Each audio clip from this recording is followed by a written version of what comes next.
medicinal cannabis prescriptions already approved for those high-profile cases such as Billy Caldwell and Alfie Dingley, two boys with rare forms of epilepsy whose parents' campaigns were instrumental in changing the legislation, but it would appear only a minority of patients who stand to benefit from these cannabis prescriptions will be able to access it. Despite the potential to help thousands with the conditions such as epilepsy, nausea from cancer treatment or multiple sclerosis, it appears most doctors currently will not prescribe. Let's turn to Chris Riley, who has primary progressive multiple sclerosis and self-medicates. Mr. Riley, do you know what the situation is going to be with you? Good morning, sir. Good morning, Nick. Borada. Borada. Borada, shall I? Yes. I do indeed know what the situation is. And what is I went to 2 appointments last week. Firstly, with my neurologist-led team, Yes. and secondly, with the pain specialist from my NHS trust, Yes. who is responsible for providing or prescribing cannabis medication. I know this because I had a prescription for Sativex. Right. They told me, no uncertain terms last week, that they would never be prescribing cannabis-based medicines because their professional bodies will not allow them to do so. And that is the current state of play I find myself in. They've refused me talking about cannabis therapies, and instead they offered me 6 grams of paracetamol a day. When you use cannabis, Mr. Riley, how does it help you? Cannabis allows me to live my life with some dignity.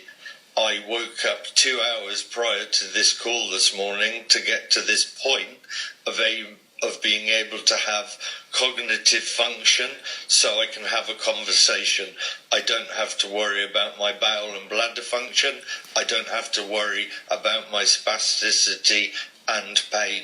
I woke up this morning screaming in pain by cramp because I had cramp. That's a regular occurrence. I'm desperately sorry to hear that. What happens in your case now? Is there a campaign group that can help you, or do you just have to effectively lose all hope of getting those products? I'm fortunate that I didn't place any hope on getting these products from the government.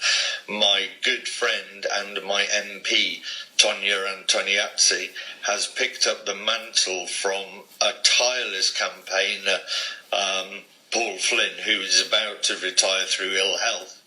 Right. So I had a good overview of what was going on behind the scenes. Campaign groups that are now actively promoting medicinal cannabis will only ever benefit 1 or 2 people.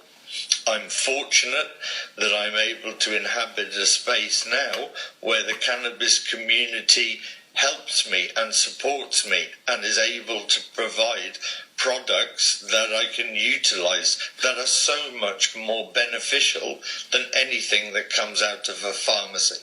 Mr. Riley, I'm so grateful to you, and indeed hugely grateful that you got up 2 hours early just so that you would be in a position to take this call, and I wish you well. Thank you. You have primary progressive multiple sclerosis and you self-medicate with cannabis. Can anybody explain to me, if we bring in this law, and good luck to Alfie Dingley and Billy Caldwell, I'm delighted for those 2 boys, but why on God's name can't we help a gentleman such as Mr. Wright? Who runs this?